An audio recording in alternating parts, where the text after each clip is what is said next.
Welcome to another wonderful episode of Encounter Grow Witness, a podcast in the Archdiocese of Detroit for our tremendous and faithful lay ecclesial ministers working in mission direct in parishes and doing all the work to help build up a community of joyful missionary disciples. And this is so much fun because we are finally in person. Beth, it's great to see you. I know. I see all of you. We are actually in the flesh. It's kind of crazy. I couldn't wear shorts this time with my clerical shirt, that's getting right? a little personal. That's getting a little personal. Ron doesn't want to hear about that. Our producer's not interested. Neither are our listeners. Well, this is really great. It's really fun. I feel like we're kind of on the doorstep of summer now. Yeah. And, obviously not totally out of the pandemic, but a good way towards defeating it, and just a great joy. So I'm excited to be with you, and I'm excited for our topic that we're going to talk about today. So Beth, why don't you kind of lead us into that? Lead us in. Well, we are just realizing that transition is a big thing that all of us are dealing with right now here in the Archdiocese of Detroit, and even globally if we think of transitioning from this pandemic. Yeah. And we're also just transitioning to summer. So I want to hear about favorite summer memories. Yeah. I think there was several summers in a row where I went to the pool every single day. Every single day by myself. I'd walk myself there, play at the pool, come home. That was like my summer routine. That's awesome. It was great. And you'd go by yourself or with friends or others, just kind of whoever this is was what there. I'm doing. I'm going to the pool. Yeah. That's right. Was it a neighborhood pool? Neighborhood pool, yep. Just down the block. Did you have to sneak in? Like, was it someone's house? What? No, it was like a condominium pool. Okay. Yeah, so everyone got a pass. It's probably bad. I'm thinking of you like jumping sneaking over into a fence pool. and sneaking into a neighbor's pool. And now admitting it, that I did it weekly, daily. Yeah. It is your number one summer memory. Yeah, no. What about you? Any break-ins for you? Any break-ins? Well, I don't think I'm going to go that route just yet. Okay, all right. Saving it for later. Exactly. The summer memories I think of, especially, I had this wonderful aunt and uncle who got married a little bit later in life and didn't have children, and they had a cottage up in Traverse City right on one of the bays there. And they would have myself and some of my siblings and my cousins up for a week in the summer, and it was so much fun. I mean, we would, like you're saying, just swim all day long. Yeah. We'd watch movies at night and just kind of hang out, and it was like this idyllic Michigan summer of being up north and just kind of swimming and being exhausted, and we would sleep on the floor in their kind of living room area, nice. just all of us, and fall asleep watching movies, man. and it was just so much fun. That was one of my favorite memories for summer. Another one would be we would participate in a local Parks and Rec program. So oftentimes we'd go, during the week to this Parks and Rec program at Bruce D. Collins Elementary School, named for the semi-famous astronaut Bruce D. Collins, not Michael Collins, who recently passed away, who was the one manning the spaceship while Neil Armstrong and Buzz Aldrin landed on the moon. Yep. The dude who didn't get to land on the moon, I thought. Yeah. And that is heroic sacrifice. Anyway, that's not who our school was named for. It was a different astronaut, Bruce Collins. And we would just kind of play games and play sports and had a great time. Did you have any Parks and Rec stuff? Or I don't think we really did. I don't think so. I think we would sometimes have a babysitter.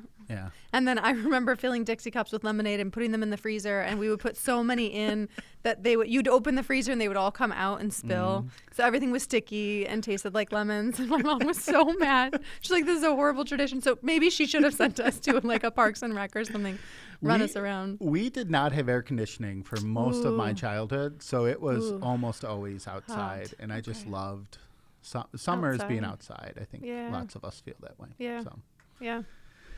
So, I mean, these summer's a fun time, but it's, end of the school year can be a lot of fun, and all of the, for students, I don't know, maybe not for parents as much, but leading into that. But, the new seasons can be fun in different times in our life, but the transition to them can be really challenging. And we were talking about that just before we came on. Yeah. Yeah. I mean, we have these seasons, and just this week it was cold to start the week, and then it got blazing hot in the middle. And I don't know about everyone else, and I'm going to get personal here. I woke up and I was like, I don't have anything to wear. Not for a 90-degree day. I have nothing to wear. I'm like, well, what did I wear last year? Well, people didn't see me last year, so it didn't matter if I wore ratty things, you know? But yeah, so the transition to summer, I think, came fast in the weather. Yeah. But I mean, we've also had seasons of transition in our lives, right? You're coming into a season of transition. I am, yeah. So the Archbishop, July 1st is the time when new assignments start, and he's asked me to take on a new assignment, which I'm really excited about. But, you know, transition is always a bittersweet time. Yeah. So I've been asked to come to Sacred Heart Seminary, where we record Encounter Grow Witness. Yes. You remember the number one podcast in the whole world. I'm looking at the Unleash the Gospel insignia, and I almost said that. So where we record Encounter Grow Witness and other podcasts here. So I'll be full-time at Sacred Heart doing priestly formation, teaching some classes, helping with the liturgy here, and I'll be stepping away from my role as director of evangelization and missionary discipleship. So I'm really excited about what I'm going to, but it is like, it's a lot of goodbyes, and not to be overly dramatic, because it's not like I won't see people, you know, but most not of these daily, people. not regularly. It'll be a different rhythm of my life, a different kind of, you know, day by day. And for me, one of the things, and I like this, but it's challenging. It's like, you have to learn a new set of skills, or a new a new way of doing things that, again, excited about, but it can also be a little intimidating. And so I think the change or what I'm looking forward to, I'm excited about. But there is a little bit of sadness in saying goodbye to what I have been doing, because it's been so much fun. I've gotten to meet you and work with you, and so many wonderful, joyful missionary disciples, like Ron Pangborn, our wonderful producer. He loves it when we mention his name. He does. He really wishes we would do it more. So I think it's written into his contract that at least once an episode we have to give him a shout out. I think that's true. Yeah. Right. So it's been a great joy, but I'm, you know. Transitions are challenging. They are challenging, I kept thinking I was coming into the finish of a transition, but it doesn't seem to be happening. We keep getting a new transition every few months. So I was Shrine? at Shrine. So I was at a parish for 13, 14 years, I think, all in, and then moved to Shrine. We had to move. My whole family moved. So like new area, new landscape, new cultural references, all of that. So we started at Shrine, and then 9 months into my time there, when I was just starting to feel settled, knew the pastor called to be a bishop. And so then the whole parish then in transition, and then waiting with that, then waiting for several months. Who will be the new pastor? Who will be the new pastor? New pastor. 3 weeks later, worldwide pandemic. We're like, okay, pandemic keeps going. Pandemic starting to wind down. Families of parishes. Okay. Like, let's just keep going with the transition. But it's a lot. And I think, for me, I think when it was announced that Bishop McClure was going to transition on, of course, I was sad. And then I also thought, well, I guess I'm newer here, so maybe it's not as hard for me to see things change, because I haven't been here as long. So maybe I almost felt like maybe like there's some way that I can be like an encouragement to people on staff, or like, you know, just parish leaders, right, to help them like just through the transition. And, you know, that didn't happen to be the case. It turned out I was vulnerable to the transition just like everyone else, because there's so many feelings. And, you know, when things get changed, I mean, it's just everybody has a reaction to it, you know. I think the kids say it's all the feels. That's what I've learned. All the feels. Yes. Which sounds like nonsense, but I think it's legit. Young people I think speak. so too. Yeah, so there's always good parts of transition, things we're happy about that, you know, because there can be really sad and difficult transitions, but, you know, you're talking about Monsignor McClory becoming Bishop McClory. And which is great. Yeah, that was great. There was a lot of celebrating with that, right? Yeah. You were and Father Horn's great. Yeah. So it's all great. I think change gets a bad rap, because people think, oh, I hate change. But actually, people love change. Like, they keep making new kinds of chips and new flavors of ice cream and new this and new that, new fashion. We love new. We love new. What we hate is transition. Yeah. We hate transition. Because that's the work. Yeah, it's the work of moving from one thing to the next, right? Yeah. There has to be some sort of death. Unfortunately, now I'm being dramatic. A death. Wow. That's my job, Beth. Oh, I'm sorry. You're supposed to be the level-headed one. Oh, level-headed. Okay, I'll make a note of it. No. Yeah. But no, you're right. There does have to be a kind of death and a letting go, and I see that in my work as I get closer to transitioning. You know, there's a number of things that I'm letting go of. And one of the really kind of my own personality about like, no, I think this is the right way to do it, just like this. Like, you have to let go of that. Yeah, you have to let go. And someone's going to do it differently. Right. And in some ways that won't be as good, right? Right. Probably in every way, other ways, yeah, of course. Right. But in lots of other ways, it'll be better because I have my own blind spots or my own ways of kind of missing things. True. So I was feeling bad when I left my previous parish because I felt like there were all these people that I was letting down or something to step away from the different things I was leading, and I felt really bad about it. And in prayer, I felt the Lord say like a word of encouragement, but also kind of a hard word of like, this was never yours to begin with. It never belonged to you. Yeah. These people and this parish and this community, it's always been mine. So it was just a very humbling, like, appreciate your help here, Beth. I think I'll be all right from the Almighty One. Like, okay, well, that makes sense. Of course. Yeah, you'll be good. Yeah. I'll just go. All right, fine. I'll just go. Yeah. You know, my staff seems really excited that I'm leaving. They're very enthused and ready for it. So we've been having a lot of fun with that as we move to July 1st and that transition. So did you have a time? So this for me is a pretty dramatic transition moment. It is in my life, and I'm really kind of, again, excited, but I'll be missing some things. Was coming to Shrine one of the biggest kind of transitions in your professional life? In my professional life, yes. I also did work at a cafe as a barista for only 3 days. So that was a really big transition for me, both when I started and then when I gave my 2 weeks notice on day 3. And they ended up choosing not to have me continue the whole time, which I was surprised by, but also grateful. Was this during the pandemic, or was this was it during the pandemic? Yeah. So professionally, sure. Yes. I think this was the biggest transition I've had. Yeah, for sure. I mean, my whole family moved, so that alone would be pretty significant. Yeah. Well, do you have any thoughts for us on, first, I thought we could just talk about the unhealthy ways to cope with transition, because there's so many. Yeah. And we seem to be really good at finding those ways to cope. So I thought maybe we could give our listeners some fresh ideas if they're looking for unhealthy ways to cope. Yeah, it's always fun to talk about the mistakes, right? The ways we can do it. And I think we can turn to lots of things and look for comfort in that. I know, talked with a lot of people during the pandemic too who struggled with that, right? That like just not knowing what to do, and you can turn into kind of levels of comfort, whether it's eating or drinking. Eating more for sure. Right. And it can also, I know one of the big temptations, challenges can be turning towards just social media, internet, Netflix, and just kind of wasting time in that way. Because transitions often make us, we just don't know what to do as much. And so, you can feel like, I don't want to say powerless, but kind of powerless, right? Where you're not able to kind of like, okay, I know what I should be doing, I know how to do it, and I want to do it. You're kind of in this limbo area. And I know we'll talk about families of parishes in a little bit, but I think that's a real challenge as we think about that specifically for our audience, for both of our listeners, that they both of our listeners. You and me.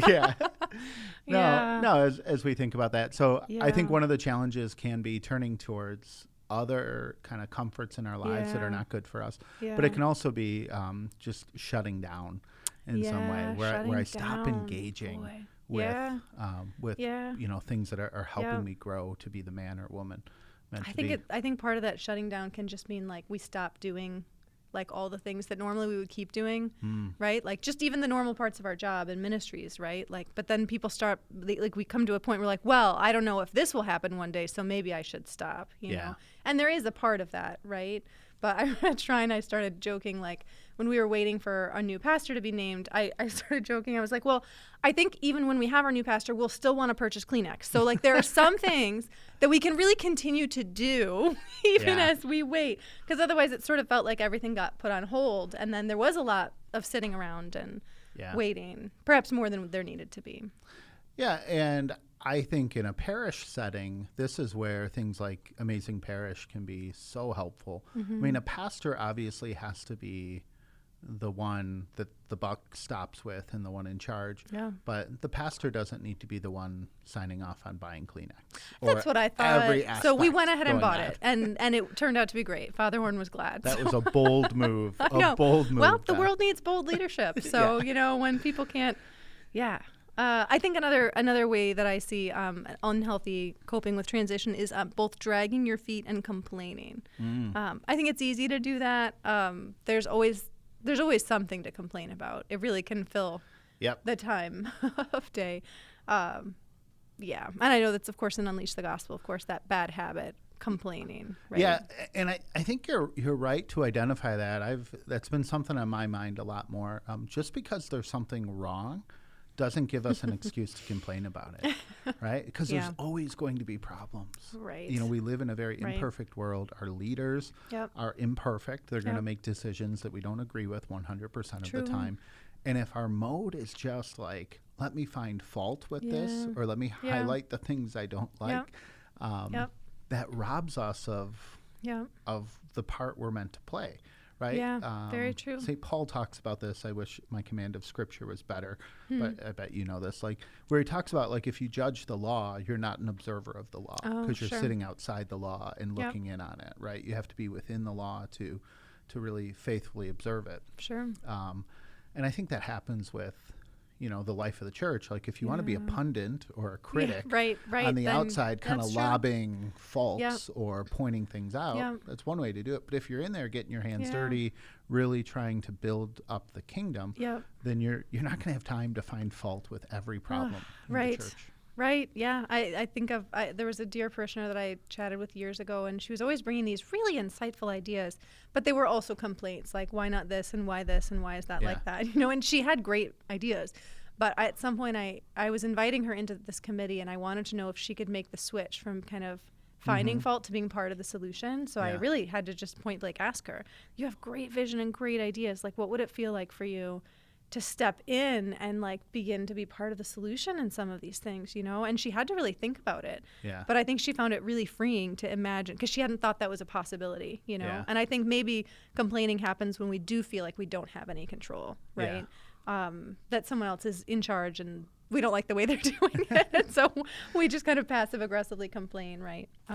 There's one person at one of the masses places where I celebrate Mass, who follows along meticulously. They have their missal a lot, and they follow along meticulously. And I can see every now and then I notice them. They're following very closely, and every time I misstate a word in the gospel or in the prayer, I hear about it after Mass. They're like, "Now, Father, you made this change in this prayer. Why did you do that?" And I'll say, I don't know, I got distracted for a minute. I misread it, right? Like, made a mistake. And I was thinking, man, I just don't, you can't enter into prayer, or you can't enter into what the Mass is meant to be. We need to get someone like that on quality control.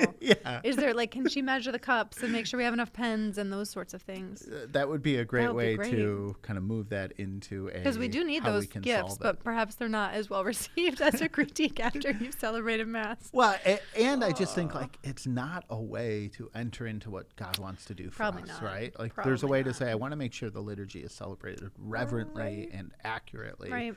But I also don't need to be the self-appointed, proof editor of everything that happens. Yeah. Okay, I have one other unhealthy way to cope with transition, and that is becoming a source of division, which is not so unlike complaining, but it is still, I think, different. And I was just reading Pope Francis's On the Joy of the Gospel, which I have the unfortunate habit of quoting it in most things that I do, because I just find it not a bad habit. Very useful. But there was, he said, how many wars take place within the people of God and in our different communities? Then he goes on to say, how many wars are caused by envy and jealousy even among Christians? It always pains me greatly to discover how some Christian communities and even consecrated persons can tolerate different forms of enmity, division, calumny, defamation, vendetta, jealousy, and the desire to impose certain ideas at all costs, even to persecutions. Whom are we going to evangelize if this is the way we act? I mean, I was just reading through that, and it felt like just a comparable to the bad habits and Unleash the Gospel. Yeah. But I was just reading through that, and I thought, oh my goodness, yeah, right. We become a source of division in this transition, right? Because we feel all the feels, and we don't know what to do with it. So yeah, that's my last really good bad idea for coping with transition. Well, I think you're right on there. I think you and Pope Francis are together on the same page. I helped there. him, That's good. Yeah, right. Yeah. No, I think that's right, that, when we become a source of division, that, and this might come across wrong, so I'll say, because it's a podcast and you can say lots of things on podcasts. That's true. There's a desire we want to have for what's right and what's true, but we don't want the way we go about that to undermine the message we're trying to convey. And Benedict talked about this when he talked about, like, what does it mean to really express in the liturgy the depth of what we're doing? Yeah. And he said we have to do this gradually. If we kind of approach things with rupture, like, this is going wrong, let's flip the switch and kind of like get it the right way. Right. We may have a good end in mind, but the means we use to go about it, or even that change undermines our goal. And I think that's what the Holy Father, Pope Francis, is saying there as well, as like, okay, even if we have a really good desire to evangelize people, or to, to make sure that theology is being expressed well, or that people are being kind of cared for, if we do it in a way that causes this division, that has this backbiting, or I tear someone down to get to this end, I'm undermining my goal. Yeah. And it won't bear as much fruit. Yeah. If it bears any. Yeah. So let's talk about healthy ways. Yeah, I suppose we could probably touch on that a little bit before we wrap up. Sure. Yeah. I was going to say yelling and swearing are healthy ways to deal with it. I think but so. You had some better healthy ways to deal with it. So I think, this isn't, again, earth-shattering, but I think keeping in mind the universal call to holiness in every season of transition, right? How might God be using this season of transition to invite me to a deeper relationship with him, a deeper surrender? I had this moment in high school. I was on a retreat and I was praying, and it must have been maybe it was my senior year. I don't remember, but I had this vision when I was praying about, like, that I was standing on this giant ball, right? Probably the earth or something. And it was moving all around, and I was upside down and I was turned around, and everything was very disorienting, but that my feet were planted, my feet were firm. And it was like the Lord was saying, like, I am your firm foundation. Everything is moving, everything is changing, but I am your firm foundation. So fix your eyes on Jesus, right? Fix your eyes on him. And that was that'd be a good help. Name for a podcast. Eyes on Jesus. I wonder if it would be. Yeah. Yeah. No, sorry, I'm joking too much, because it's just good to be in person. And that's to see right. It each is other. good to be. Yeah. But this universal call to holiness that God needs to be our foundation, and that everything can be for the good if we trust him. Even if the transition stinks. And I think about that, like, even if it's not what we wanted, right? That's true. There can be transitions of someone being let go from a job, or having to move away. And certainly we know this in death, right? When we lose a parent or a loved one, like, that's a transition that's really sad. Yeah. And that can rock our world. Yeah. But it is a tremendous gift of faith to say, all things work for the good for those who love him. Yeah. And that means that, God is making me, I'll just say me, into the priest he wants me to be, into the disciple he wants me to be, through all of the brokenness I experience in the world, or all of the transitions that are kind of exciting but difficult. Yeah. And same with you, Beth, right? I know I've talked with a number of, your kids are still young. Your oldest 8. 8. Okay. So well before confirmation True. age. But just talking with parents as, like, kids grow up and they begin to move out, like, the changing dynamic of a family and transition there. And that can be a really challenging time. But our call to holiness is not meant to be static. Yeah. It's meant to be dynamic, that we can be faithful to Jesus in all the changing circumstances of our lives. Yeah. Yeah. I think part of that for me is, like, moving through the day with expectancy. Yeah. moving through every day with expectancy, expecting to see God, expecting to hear God, expecting moments of grace to happen. We were praying with the kids a couple days ago, and we were when kids have ideas and you're in prayer time, you generally try to accept whatever the idea is. Like, oh, let's do this. You're like, yeah, okay, as long as it's not a bad thing. So one of the kids was like, well, let's just have time in silence and listen for God's voice. And I was like, yeah, great, let's do it. Okay. I was like, yeah, sure, great. And maybe that just means like maybe you could just stop reading the book, right. Mom. Like, just fine, great. So we're sitting in silence, and my littlest one says, I see the hand of God. And all the kids open their eyes, and they're looking around. And I mean, I open my eyes too, and I look around. I'm like, wait, really? Are you serious? What did you see? But it's just this expectancy, right? The expectancy of a child. Even then they started saying, I hear God's voice. And I'm like, oh, I hope that's true. Like, yes, I keep listening to it. And, but I'm trying not to fill the silence. I am not the voice of God in their lives. But I just think, like, is there a way that we can have that expectancy, especially in these seasons that are more vulnerable? Let's be honest, right? I mean, all the staff in all the parishes that are in wave 1, of which I am one, right? There is a vulnerability of what will happen, where will we go, what will happen next, who will we even go with? Right. There's so many questions, right? So, but how do we look with expectancy for the Lord? How do we, just walk with Him? Yeah. Yeah. I think of that as the virtue of hope in lots of ways. Hope's ultimate goal is looking towards heaven. Yeah. But hope is also, on the way there. Yeah. That the same God who promises us heaven, well, we know, there's the cross and sufferings we have to go through, like, is a loving Father who wants to, like, not give his child a snake when he asks for an egg, or give his child a scorpion when he asks for something else good. Anyway. Bread, probably bread. Bread, yeah. Let's go with bread. I can't remember. But like a God who wants to give good things to his children. Yeah. And that's beautiful when you talk about your own children, kind of having that expectancy. Yeah. And that can be harder as we get older. It can be harder as we go through transitions and changes. That God, just to know that, like, so I guess a couple of different categories here. All things work for the good for those who love Him. Yeah. But it's not just kind of grit and bare your teeth and get through it because there's something good on the other side. Like, part of the journey is really beautiful, and God wants to give you great things. Yeah. I believe that I will see the goodness of the Lord in the land of the living. Right. Yeah. We can have that expectancy even though there is the cross. Yeah. Yeah. I have a friend of mine who has gone through a lot of challenges in her life, and she works in a parish, and she has this wonderful kind of phrase that she's kind of come back to, and she's written about, that goes, you can do hard things. And I find that so encouraging and so, because I know she's been through difficulties and challenges, but just her kind of approach is like, I know this is difficult, but you've got this, right? Yeah. Like, you were made to be tough. You were made to endure. You're not porcelain. Right. That like you have to have bubble wrap around you all the time. Like, no, you can do hard things, and hard things are going to make you they're going to make you happier. Yeah. Not in a Pelagian way that, like, I have to earn my way there, but that God wants me to cooperate with what He's doing. Yeah. And that's part of the call to mission that we have. True. That He wants to use me to bring the gospel into the world. And you know what? That's going to mean I have to be kind of molded. I have to have my will formed to His. And that's where oftentimes transitions come into play. Yeah. Yeah, I think you're right. And if you can do hard things is overwhelming or discouraging, then may I suggest holding a rosary while you sleep and asking Mary to help. That's my softer way of saying, I'm so tired, Lord. I don't know.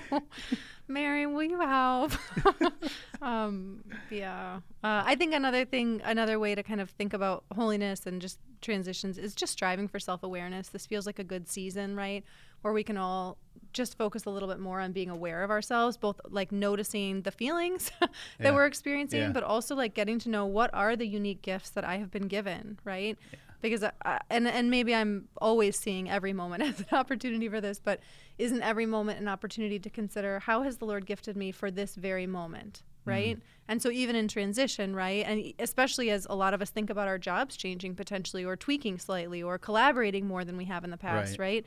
We have to know our gifts. We have to know our strengths. If we're going to collaborate across parishes, we have to know those more, and we should be doing that anyway. And then I think also just within that self-awareness, prayers of renunciation, recognizing the ways that we're attacked, recognizing the ways that Satan tries to pull us down, and renouncing those. I think that's another thing I've found to be helpful.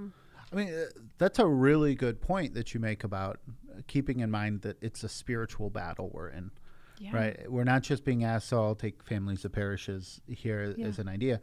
This isn't just a perfunctory kind of move we're being asked to make, right? It's the Archbishop is kind of our shepherd is telling us, okay, this is what it means for us to be more on mission, to have a structure in place that can prepare us for mission.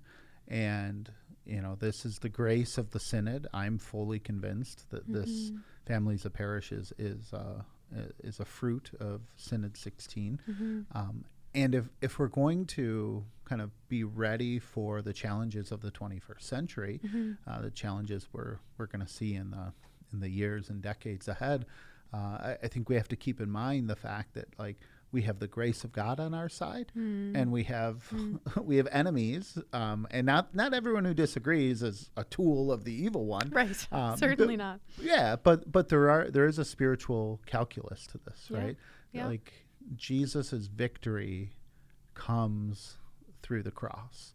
Yeah. And that's how he fights his spiritual battle. And we have to be willing to take up our cross, the cross of transitions, the cross of challenges, and kind of working through what we're being asked to do in order to accomplish the spiritual victory the Lord wants to win through us and with us in his church here in Detroit. Yeah. It's not just a strategic decision. Right. It's not just a practical reality. Right. It's going to come down to each of us being faithful in taking up our part of the spiritual, being part of the spiritual army of praying, sacrificing, and exercising the virtues. I think, and you've kind of pointed to the virtue of hope as key here for us to be part of that. Yeah, I think it is. Yeah, and I think also, and this is maybe odd to put it under holiness, but I think another part of growing in holiness in this season is asking open-ended questions. To learn more. I think holiness, sometimes we think just means like meekly accepting whatever is said and not inquiring further. Yeah. Or conversely, just complaining and being a source of division. But is it possible that there could be something in between, right? Of asking open-ended questions that are really asked in order to learn more. Yeah. Right? And taking those questions to the person who could answer them. Yeah. Right? And not the 5 people around me who also don't know. But I can, and I realize that's also perhaps an imperfect solution, because often the people who we could ask, they don't know right now. Right. So a season of transition like this one, at least in the Archdiocese, but I think there is still a place for holiness with asking those questions and sharing concerns and being open and honest with the person that you should be open and honest with. Right? I think that's a great point. We see it in the stories in Scripture, and I don't know if we've talked about it here. I've talked about it with someone else. Just the different ways people ask questions of Jesus. Right? Some Pharisees ask him questions to trip him up. Yeah. And some we hear some people ask him questions to prove their own righteousness. Right. But then there's others who are like Nicodemus coming to the Lord, like, how can I be born again? Right. Like, what does that mean? Right. And Jesus loves those questions. It's like, I'm trying to understand. Right. I'm not doing it in a way to kind of poke you in the eye and say, like, or to trick you. Right. I'm not being a jerk, or I'm not, kind of being a little too cutesy and saying, like, oh, how is this going to work? But to ask authentically. And I think that's a great part of holiness. Yeah. It's not just complete passivity. No. It's an active participation with God's will. And that means, like, Lord, I'm trying to understand this, right? Yeah. I'm obedient. I believe you. Yep. But I know you want me to use my intellect and the gifts you've given me. Absolutely. And then I guess that's all. Those are all the thoughts I have for holiness. But then my other thoughts for transition would be, like, considering that in the season of transition, we're called to consider the universal call to mission, and recognize that, the transitions that we're experiencing in our world with the pandemic, every business industry seems to be disrupted, right? With all of those transitions, just recognizing many of our contemporaries, again, are living through these same challenges without the hope we have in Jesus. So, is there a way that God is using this season in our own lives to shake us out of our age-old habits of hanging out with people who look like us, sound like us, think like us, pray like us, right? To spend more time with people who are different from us, to listen to people. Is there a way that God is calling us to prioritize just relationships? I could go on, but what thoughts do you have, Father Steve? He has a very thoughtful look on his face. I do? Oh yeah. Okay. I was, this call to mission that we get to participate in, whether ordained or lay brothers and sisters who do this full time. I think how great it is that, we get to spend our gifts and talents to build up the kingdom. Yeah. And just as people who work in secular industries are trying to figure out how to reach 21st century consumers, or how to market through new media platforms, or how to anticipate new habits people will have. Like, we should be no less committed to using our gifts and talents and whatever we can glean from the world to build up the kingdom of Christ. And it can be hard, and it's okay for us to try to do difficult things, right? Like, you can do hard things. I know we can, this kind of gets in between the healthy, unhealthy. I think one of the unhealthy ways can be just to focus on the challenges and the problems. And you talked about this with expectancy. Some of the healthy things are like what we're called to in Unleash the Gospel. Like, think about what the church will be like if we live this out.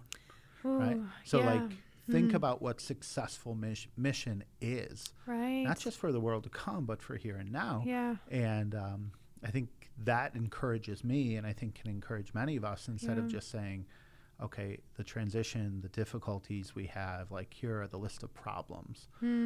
Instead, to recalibrate, to say, here are all the opportunities, and here's what it could be, right? Like, people who have never known Jesus and who are struggling with addiction, loneliness, isolation, a life without meaning, can suddenly have something profoundly deep to ground their life in. And Jesus wants them to have that intimacy with him that's given to us in the gift of the Holy Spirit when we're baptized and when we live our life on mission.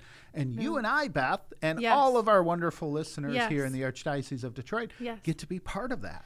And so it's hard work, it's difficult work, but it's hard work because we're trying to do something great. And God wants to do something great in us and through us. And so, it's okay. And we're going to make some missteps. We're going to fail at times. We're going to do something that doesn't work perfectly. And that's okay. That's all part of the journey of getting there. But we can't be afraid of what the challenges might be. So I think that call to mission comes with it a little bit of the excitement of what it can be if we are faithful to the Lord. Right. Isn't it freeing to have instead of just focusing on, it feels like all we do, a lot of what we do, is write down all the problems on this big blackboard, and then we just look at the problems, right? Even in the church, right? Well, vocations and these are good things. We need to look at them. But then, right, the difference you're proposing is, instead of just looking at those, we dream and imagine, like, what could the church be if we accept who we are and who we're called to be? I feel like a lot of it comes down to our identity. I've been doing a small group with a group of women and focusing on the missionary identity of the church and our missionary identity. And I was reading also about the Titanic and how, so there were 18 lifeboats that had 400. The movie? Not the movie Titanic. Not the movie. The real Titanic that sank. The ride. Oh, no. Stop it. The real Titanic. Okay, go ahead. Yeah, so there are 18 lifeboats, okay? And they had 472 unused spaces on these lifeboats because they launched them without filling them. There were 1,500 people in the waters drowning, and the lifeboats just sat a little ways off. Finally, 2 lifeboats returned. Finally, after hours, and they only found 9 people alive, and 6 of those people died in the end, right? And so Father James Mallon writes about this exact thing, and he says, as a church, we exist for mission. Like Jesus, we've been sent to seek and save those who are perishing. There are plenty of seats available in the lifeboats. Yet so often as a church, we sit at a safe distance, more concerned with our own needs and comfort. We have so thoroughly forgotten our identity. Lifeboats exist to rescue people, and so does the church. Is there anything that we could, like, just in this season of transition, is there anything we can just stop doing so we free up some time to be a lifeboat. I realize that's not what all of this is about, but no, I think feel like that's great. what the Lord's calling us to remember. Our identity Yeah. is missionary. Yeah.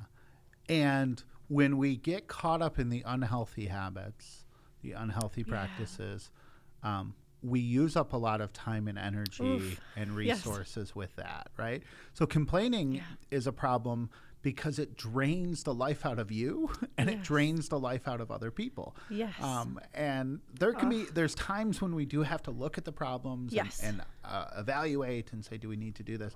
But if all we're doing is complaining, if all we're doing is nitpicking, if all we're doing is saying like, man, look how much work it's going to be going forward. Right. We are sucking the life out of ourselves and other people. Yeah. And we're kind of using up all that spare capacity in our identity as lifeboats to then go do the work we're meant to do. Yes.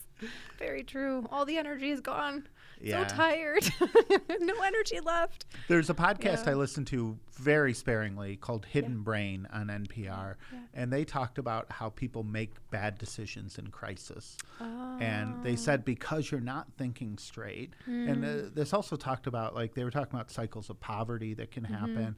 But it was also talking about, people in crisis often make bad decisions because you're not able to kind of understand all the aspects that you have to deal with. And I think this happens in our church oftentimes, right? So one of the funny things they pointed to is people who struggle making friends then try so hard to make friends that they can be off-putting, right? No.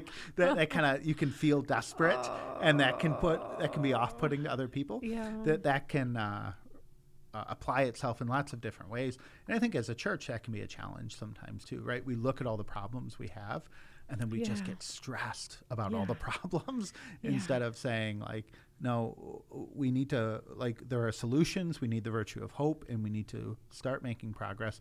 And times of transition can really be paralyzing for some of us. So I think it's really good to talk about these good ways to deal with it. To keep in mind our call to holiness, which is intimacy with God, and which is finding our identity in Him, and then the fact that intimacy drives us out in mission. Well, since we're talking about transitions today, do you know what I thought I would do, which makes so much sense? I thought I would ask you about the different names for groupings of animals. Oh, is this our fun little end of... This is our fun little end of whatever, end of the episode game? And it really drives home the transition topic because I've transitioned from that topic. And you have transitioned so smoothly. I'm not going to complain about it. And that's not what you're doing right now.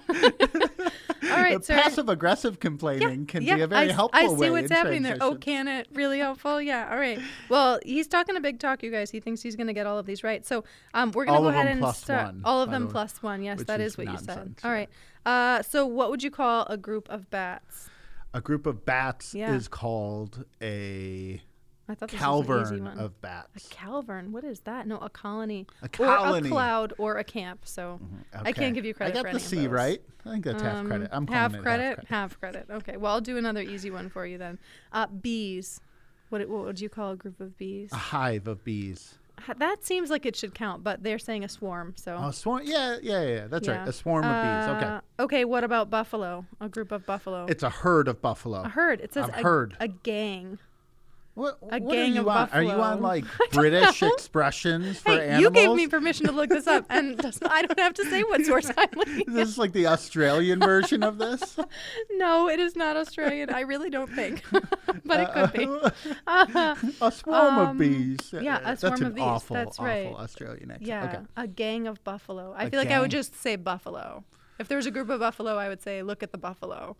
I don't think I would use a different word. But I would say a herd of buffalo. But a herd of buffalo. Anyway, and you'd be embarrassed to be wrong. Well, now you know it's supposed to be a gang. That's how I've heard people say it. Wow, that was so bad. Gosh. Can we edit out that horrible pun?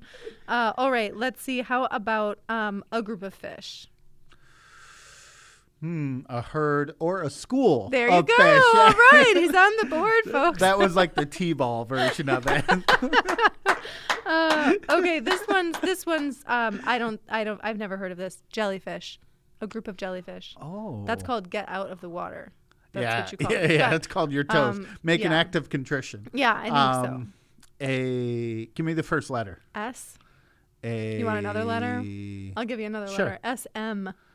A smart of No, jellyfish? that's not bad though. A smack. A smack? What is that? A smack. Well, Yeah. do they kind of like smack the water as they go? They do that I have pulsating no idea. Okay, move? so maybe that's it.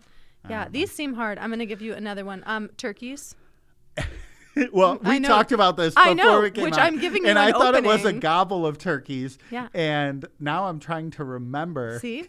I gave you the answer. You said you were gonna get them all right. +1. This is your +1, bud. a gobble of. It's not a No, it's gobble of not a turkeys. gobble. It should be a gobble, but I Why? haven't convinced. Because they say that. Yeah.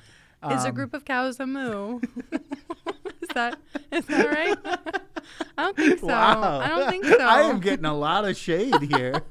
A rafter. A rafter. I A was not rafter, gonna which get I that. don't even feel like that's a real thing, but I've looked Did that you one know up that, pretty Ron? extensively. Ron did not know that. No, either. nobody knows it's a rafter. So if you I've use got- any of these terms, you would be corrected socially. They'd be like, what are you talking Give me about? a couple more, because I have All right. heard of some of them. All right. Yeah, fair. These may be all very hard ones. Wolves. A pack of wolves. There you go. Yeah. There you go. Yeah. That seems good. How about a group of tigers? A pride of tigers. I'll take it. Yeah. What do you mean you'll take it? I mean, I'll take it. That's right. I mean, is it right? You think it's right? Yeah.